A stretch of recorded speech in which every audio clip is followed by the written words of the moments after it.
നമസ്കാരം. Welcome back to Aditya Rajesh ശ്രീലകത്തിൽ vlogs get ആദിഫൈഡ്.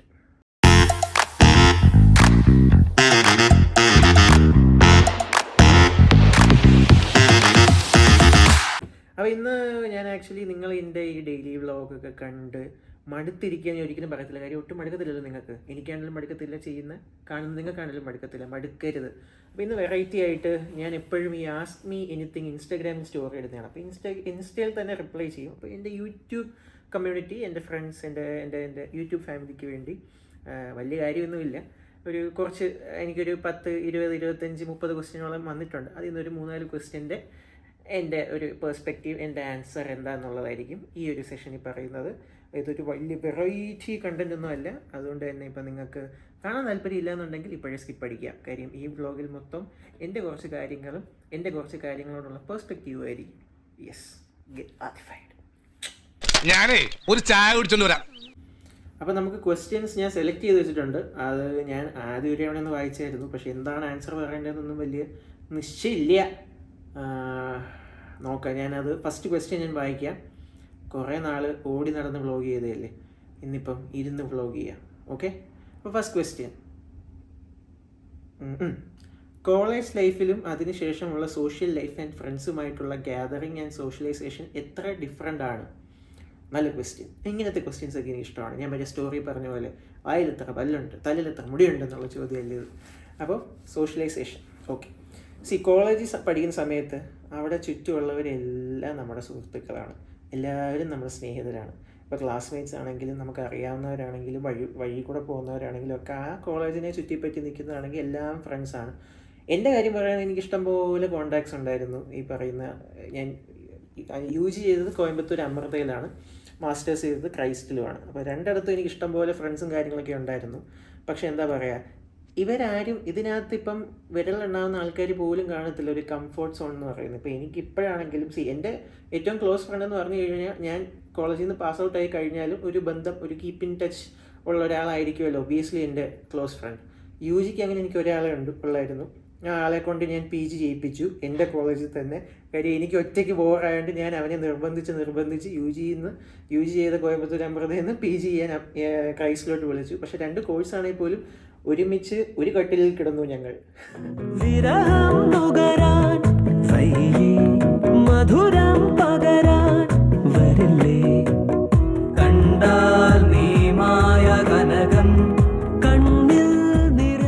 Krishnanunni. അതിനുശേഷം MBAക്ക് ശേഷവും ഞാൻ കീപ്പ് ഇൻ ടച്ച് എന്നുള്ളൊരു സംഭവം നടന്നപ്പോൾ MBA വേണ്ടി 1 വർഷത്തോളം ആവാറായി.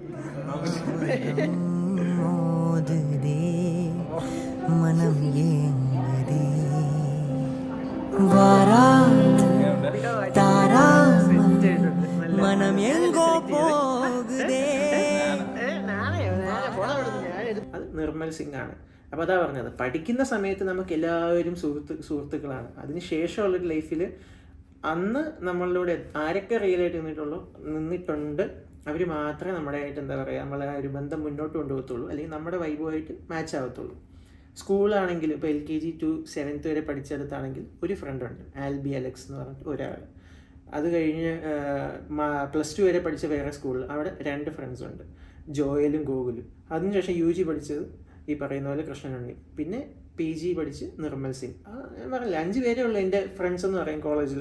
അതല്ലാണ്ട് ബാക്കി എനിക്ക് ആൾക്കാരെ അറിയാം. I know many people, I am associated to many people. എന്താ പറയുക, അതൊക്കെ വെറും ഒരു അക്വൈൻറ്റൻസ് എന്നുള്ള ഒരു സംഭവത്തിലോട്ട് എന്താ പറയുക ഒതുക്കപ്പെടും ആഫ്റ്റർ എന്താ പറയുക പഠിത്തത്തിന് ശേഷം. പഠിക്കുന്ന സമയത്ത് എല്ലാവരെയും വേണം.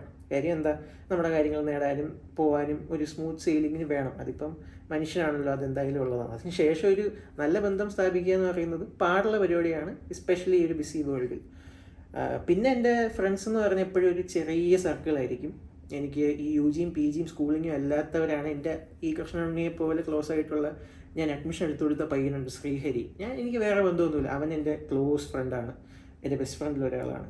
പിന്നെ ഗോവിന്ദ് അദ്വൈത്, എൻ്റെ വ്ളോഗും എൻ്റെ ഇൻസ്റ്റാഗ്രാം ഇതും കാണുന്നവർക്ക് അറിയാം. ഗോവിന്ദ് അദ്വൈത്, വാസു, ഹനു, ഗോകുൽ, ഇവരെന്നൊക്കെ പറഞ്ഞു കഴിഞ്ഞാൽ നമ്മുടെ ഏറ്റവും നമ്മൾ പറയുന്ന നമ്മുടെ മുംബൈ പോലീസ് പറയുന്ന പോലെ എപ്പോൾ വേണമെങ്കിലും എനിക്ക് കയറി ചെല്ലാവുന്നു.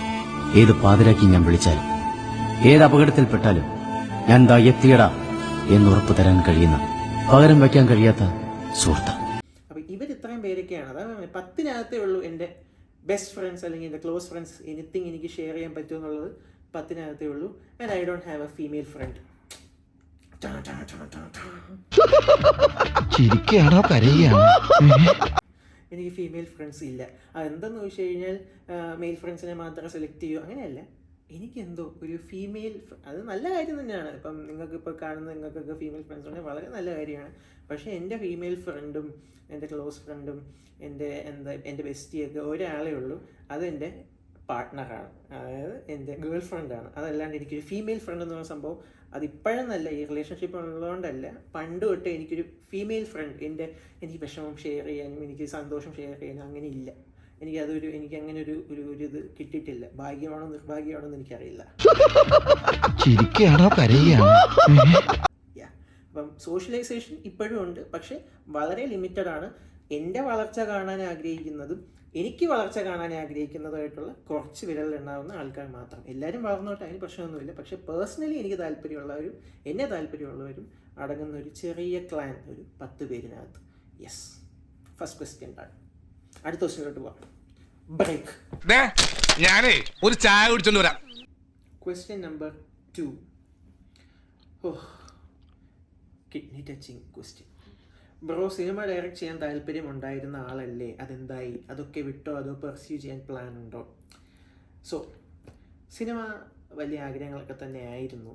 ഈ പറയുന്ന പോലെ +2 കഴിഞ്ഞിട്ട് ബയോമാക്സ് പഠിച്ചിട്ട് മെഡിസിനോ എഞ്ചിനീയറിങ്ങിനോ ഒന്നും പോവാതെ മാസ് കമ്മ്യൂണിക്കേഷന് പോയതിൻ്റെ പിന്നിലെ ഒരു ഉദ്ദേശം സിനിമ തന്നെയായിരുന്നു. ആ പഠിക്കുന്ന സമയത്ത് കുറേ കാര്യങ്ങളൊക്കെ ഡയറക്റ്റ് ചെയ്തിട്ടുണ്ട്, കുറേ അഡ്വർടൈസ്മെൻറ്റ്സ് ചെയ്തിട്ടുണ്ട്, കുറേ ഷോർട്ട് ഫിലിംസ് ചെയ്തിട്ടുണ്ട്. വലിയ പല ബ്രാൻഡ്സുമായിട്ട് കൊളാബറേറ്റ് ചെയ്യാൻ പറ്റി. യൂണിസെഫിന് വേണ്ടി ഒരു ഷോർട്ട് ഫിലിം ഡയറക്റ്റ് ചെയ്തു. അങ്ങനെ കുറേ കാര്യങ്ങളൊക്കെ ചെയ്തിട്ടുണ്ടായിരുന്നു, ഒരുപാടുണ്ടല്ലോ. പക്ഷേ എന്നെ സംബന്ധിച്ച് എനിക്ക് അതിനകത്തോട്ടൊരു എന്താ പറയുക, വലിയ ക്രേവിങ് ഇല്ല എന്ന് എനിക്ക് എൻ്റെ UG കഴിഞ്ഞപ്പോൾ എനിക്ക് മനസ്സിലായി. എനിക്ക് ആ ഒരു എന്താ പറയുക, ആ ഒരു ലൈനിലോട്ട് പോകണ്ട. ഒബ്വിയസ്ലി എനിക്കതൊരു പാഷനുണ്ട്. തൻ്റെ ഈ പാഷൻ പ്രൊഫഷനാക്കിക്കൂടെ? പക്ഷേ എനിക്ക് എൻ്റെ ആ ഒരു പാഷൻ എനിക്ക് പ്രൊഫഷനാക്കാൻ താല്പര്യമില്ലായിരുന്നു. വേറെ ആരും പറഞ്ഞിട്ടോ അല്ലെങ്കിൽ വീട്ടുകാർ നീ മാസ്റ്റേഴ്സ് പഠിക്കാൻ ഇവിടെ പോകണം, നീ സിനിമ ഇവിടെ നിർത്തണം, ഡ്രോപ്പ് ചെയ്യണം, അതൊന്നുമല്ല. ഞാനിപ്പം എൻ്റെ കൂടെയുള്ള കൃഷ്ണനുണ്ട്, അവനൊക്കെ രാവും പകലും ഇല്ലാണ്ട് 10-20 സിനിമകളൊക്കെ അടുപ്പിച്ച് കണ്ട് സ്ക്രിപ്റ്റൊക്കെ എഴുതി. എന്നെ സംബന്ധിച്ച് അവനൊരു ഹാർഡ് വർക്കിംഗ് ആയിട്ടുള്ള ഒരാളാണ്. അപ്പോൾ അവനെ വെച്ച് നോക്കാൻ നേരം ഞാനൊന്നും ചെയ്യുന്നില്ല. പിന്നെ എനിക്ക് അതിനോടുള്ള ഒരു അമിതമായ ഒരു ആഗ്രഹം, ഈ മമ്മൂട്ടി പറയുന്ന പോലെ അമിതമായ പാഷനോ അമിതമായ ഒരു ആക്രാന്തമോ ഒന്നും തന്നെ എനിക്കില്ല. പക്ഷേ എനിക്ക് സിനിമയുമായിട്ട് ബന്ധപ്പെട്ട് നിൽക്കാൻ ഭയങ്കര ഇഷ്ടമാണ്. ആണ്, ഇനിയായിരിക്കും.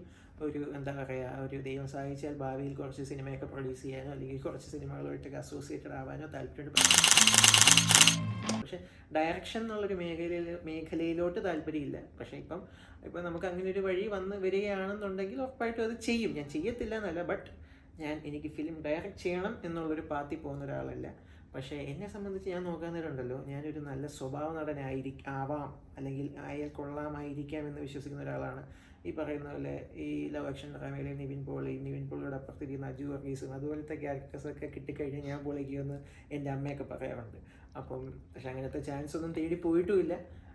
ദൈവം സഹായിച്ചു വല്ലതും വരികയാണെങ്കിൽ വരട്ടെ. അതാണ് സിനിമയായിട്ടുള്ള ബന്ധം. എനിക്ക് അമിതമായിട്ടുള്ളൊരു ആക്രാന്തമോ അങ്ങനെയൊന്നും ഇല്ല. വന്നാൽ കൊള്ളാം, അത്രേ ഉള്ളൂ. ഏതൊരു 99% മലയാളിയും പോലെ അല്ലെങ്കിൽ ഒരു മനുഷ്യനെ പോലെ ആഗ്രഹമുണ്ട്.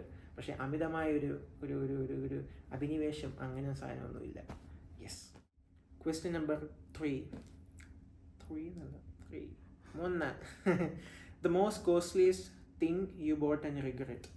സോ ബേസിക്കലി എൻ്റെ വ്ലോഗ് കാണുന്നവരോടെല്ലാം ഞാൻ പറഞ്ഞിട്ടുണ്ട്, കാണുന്നവർക്കെല്ലാം അറിയുകയും ചെയ്യാം. ഞാൻ വലിയ റിഗ്രറ്റ് ഒന്നും ഇല്ലാത്ത ഒരാളാണ്, എസ്പെഷ്യലി ഒരു സാധനം വാങ്ങാൻ നേരം. കാര്യം മറ്റൊന്നുമല്ല, ഞാനൊരു 80 വട്ടം ആലോചിച്ച് ഒരു സാധനം വാങ്ങത്തുള്ളൂ. ഇപ്പോൾ എന്തോ ആയിക്കോട്ടെ, ഒരു അണ്ടർവെയർ ആണെങ്കിൽ പോലും ഞാൻ ആലോചിക്കും, ഇതിൽ ഞാൻ പൈസ മുടക്കി കഴിഞ്ഞാൽ എനിക്ക് പിന്നെ ഇഷ്ടപ്പെടുമോ, പിന്നെ വിഷമം വരുമോ എന്ന് ഞാൻ ഉറപ്പായിട്ടും ആലോചിക്കും. കാര്യം ഈ മാസ്റ്റേഴ്സ്, അതായത് ഈ MBA പഠിക്കുന്ന സമയം തൊട്ട് തന്നെ നമ്മുടെ കാര്യങ്ങൾക്കൊക്കെ സ്വയം ദൈവം സഹായിച്ച് പൈസയൊക്കെ കിട്ടാറുണ്ടായിരുന്നു. അപ്പോൾ ഞാൻ പൈസ സ്പെൻഡ് ചെയ്യുന്നത് ഒരു 10, 20, 30 തവണ ആലോചിച്ചിട്ടാണ്. വീട്ടിൽ നിന്ന് പൈസ തരുന്നതൊക്കെ ഒരു 2 വർഷം മുമ്പൊക്കെ നിന്നതാണ് കേട്ടോ. അറിയാമല്ലോ ബിസിനസ്സും കാര്യങ്ങളൊക്കെ. യെസ്. അപ്പോൾ അങ്ങനെ പൈസ ഞാൻ സേവ് ചെയ്യുന്ന ഒരാളാണെന്ന് ചോദിച്ചാൽ അതെ, ഈ പറയുന്ന പോലെ അമിതമായ സേവിങ് ഒന്നുമില്ല. പക്ഷേ എൻ്റെ കാര്യങ്ങളൊക്കെ ഞാൻ ആഗ്രഹം തോന്നുന്നതൊക്കെ, പണ്ട് ആഗ്രഹം തോന്നിയിട്ടുള്ളതൊക്കെ വാങ്ങാൻ ദൈവം സഹായിച്ച് ഞാൻ എന്താ പറയുക പൈസ യൂസ് ചെയ്യാറുണ്ട്. അപ്പോൾ അതുകൊണ്ട് ഞാൻ മെറ്റീരിയലിസ്റ്റിക് ആയിട്ട് കുറേ കാര്യങ്ങൾ വാങ്ങിയിട്ടുണ്ട്, ഇനിയും വാങ്ങാൻ ആഗ്രഹങ്ങളുണ്ട്. ഞാനൊരു ഇപ്പോൾ ചോദിച്ചു കഴിഞ്ഞാൽ മെറ്റീരിയലിസ്റ്റിക് ആയിട്ട് ഒരു ലവിങ് പേഴ്സൺ ആണോ എന്ന് ചോദിച്ചാൽ ഒബ്വിയസ്ലി ആണെന്നേ ഞാൻ പറയും. എനിക്ക് ഈ പറയുന്ന ആർഭാടങ്ങളൊന്നും ഇഷ്ടമല്ലെന്ന് പറഞ്ഞാൽ അതൊരു കള്ളമായി പോവും. എനിക്ക് കാര്യങ്ങളൊക്കെ കുറേയൊക്കെ ഇഷ്ടമാണ്, വാങ്ങാനും ഉപയോഗിക്കാനും യൂസ് ചെയ്യാനും ഒക്കെ ഇഷ്ടമാണ്. അപ്പോൾ എനിക്കങ്ങനെ റിഗ്രറ്റ് ഒന്നുമില്ല. പിന്നെ എന്നെ അറിയാവുന്നവരുടെ എല്ലാവർക്കും അറിയാം ഞാൻ ഏറ്റവും കൂടുതൽ പൈസ കളയുന്നത് ഷർട്ടിനും ഷൂസിനും ഒക്കെയാണ്. ഷർട്ടിനാണ്. എനിക്ക് ഈ 2 ആഴ്ച അല്ലെങ്കിൽ ആഴ്ച ഒരിക്കലും മിന്ത്രയും ഫ്ലിപ്കാർട്ട് ചേട്ടന്മാരെയും കണ്ടില്ലെങ്കിൽ വല്ലാണ്ടാവും. അവരും പറയും, ഇപ്പോൾ അഡ്രസ്സും കാര്യങ്ങളൊക്കെ അറിയാം, നേരെ വീടിൻ്റെ അവിടെ വരും. പൈസ കൊടുത്തില്ലേ പോലും അവർ 2 ദിവസം കഴിഞ്ഞ് ഞാൻ പൈസ കൊടുത്താൽ അവരൊന്നും പറയത്തില്ല. കാര്യം അവർക്കറിയാം ഇവിടെ വന്നു കഴിഞ്ഞാൽ ആളെ കിട്ടും, പൈസ കിട്ടുമെന്ന കാര്യം, ലൊക്കേഷനും കാര്യങ്ങളൊക്കെ അറിയാം. അപ്പോൾ ഷർട്ടിനാണ് ഏറ്റവും കൂടുതൽ പൈസ കളയുന്നത്. ഞാൻ നല്ല എമൗണ്ട് ഷർട്ടിന് കളയും. അതായത് എനിക്ക് ഈ പറയുന്ന പോലെ എനിക്ക് 200 രൂപയുടെ ഷർട്ടും ഉണ്ട്, എനിക്ക് 50,000 രൂപയുടെ ഷർട്ടും ഉണ്ട്. അപ്പോൾ മനസ്സിലാവുമല്ലോ, എല്ലാ ടൈപ്പുള്ള ഷർട്ടുകളാണ് ഞാൻ പൈസ മൊത്തം കളയുന്നത്. അല്ലാണ്ട് ഇലക്ട്രോണിക് ഗാഡ്ജറ്റ്സും കാര്യങ്ങളൊന്നും വലിയ താല്പര്യമില്ല. എനിക്ക് ഹെഡ്ഫോൺസ് ഇല്ല. എന്നോട് ഈ അറിയാവുന്നവരൊക്കെ പറയും നിനക്കൊരു ഹെഡ്ഫോൺ വാങ്ങിച്ചൂടെ, എനിക്കില്ല. പിന്നെ വാച്ചിനും ഞാൻ അത്യാവശ്യം പൈസ കളയും. ഐ വാച്ച് വാങ്ങിച്ചിട്ട് ഇപ്പം 1 കൊല്ലത്തോളമായി, ഇതുവരെ പേഡല്ല, ചുമ്മാ ഇട്ടേക്കുകയാണ്. സമയം നോക്കാൻ ഇപ്പോൾ 24 മണിക്കൂറും ഫോണുള്ളതുകൊണ്ട് ഇങ്ങനെ നോക്കും. പിന്നെ ഫോൺ എടുക്കുന്നതും സംസാരിക്കുന്നതൊക്കെ ഇതിനകത്തായിരിക്കും. അപ്പോൾ അതുകൊണ്ട് ഇലക്ട്രോണിക് ഒരു ഇലക്ട്രോണിക് മാനിയാക്ക് അല്ലെങ്കിൽ എന്താ പറയുക അതല്ല ഞാൻ. ഓക്കെ, അപ്പം പൈസ കളയുന്നതിൽ അല്ലെങ്കിൽ ഒരു സാധനം വാങ്ങുന്നതിൽ ഒട്ടും അതിനുശേഷം റിഗ്രറ്റ് ഇല്ലാത്ത ഒരാളാണ് ഞാൻ. 4th question. Best shawarma in Dubai. ആ ക്വസ്റ്റ്യൻ കേട്ടപ്പോഴേ വിശക്കുന്ന പുല്ല്. ഷവർമ പല കഫറ്റീരിയകളും കഴിച്ചിട്ടുണ്ട്. ഈ പറയുന്ന പോലെ 160 രൂപയുടെ ഷവർമയും കഴിച്ചിട്ടുണ്ട്, 4 രൂപയുടെ ഷവർമയും കഴിച്ചിട്ടുണ്ട്. അപ്പോൾ അതുകൊണ്ട് ഞാൻ പറയാം ഏറ്റവും ടേസ്റ്റ് 4 രൂപയുടെ 5 രൂപയുടെ ഈ ചെറിയ കഫറ്റീരിയയിൽ കിട്ടുന്ന ഷവർമയാണ്. ഓർഡർ ചെയ്യുമ്പോൾ സ്പൈസി അല്ലാത്തത് ഓർഡർ ചെയ്ത് നോക്കുക, എന്നാലേ അതിൻ്റെ ഒരു പ്യുവർ ടേസ്റ്റ് നിങ്ങൾക്ക് കിട്ടത്തുള്ളൂ. ഈ പറയുന്ന പോലെ നല്ല ഡിപ്സും നല്ല സോസും നല്ല ഹോൾ മീറ്റും ഒക്കെ കിട്ടിയ അധികം പച്ചക്കറിയും കാര്യങ്ങളൊന്നും ഇടാത്ത നല്ല കിടിലൻ ഷവർമ ഇവിടെ കിട്ടും. ഇഷ്ടംപോലെ ഷവർമ കടകളുണ്ട്, ചെറിയ കടകൾ. അത് നിങ്ങൾ ട്രൈ ചെയ്യുക. ഇപ്പം 10 കടയുണ്ടെങ്കിൽ 10 കടയിൽ നിന്നും കഴിക്കുക. അതിൽ നിന്ന് ഒരു 4 നിങ്ങൾക്ക് 100% ഇഷ്ടപ്പെടും. ആ 4 വീണ്ടും പൊയ്ക്കൊണ്ടിരിക്കുക. 4 5 അതിൽ കൂടുതലൊന്നും എന്തായാലും ആവത്തില്ല. മാക്സിമം 6 രൂപ. അതാണ് ദുബായ് ആൻഡ് ഷവർമ. ഇനി നാട്ടിൽ പോകാൻ നേരം ഞാൻ എങ്ങനെ ഷവർമ കഴിക്കുമെന്ന് ആലോചിച്ച് ഇപ്പോഴേ എനിക്ക് വിഷമിച്ചിരിക്കുകയാണ്. എന്ത് ചെയ്യാൻ പറ്റും? എൻ്റെ നാട്ടിലെ ഷവർമ വിശ്വസിച്ച് കഴിക്കാൻ പറ്റില്ലല്ലോ. That's Dubai shawarma.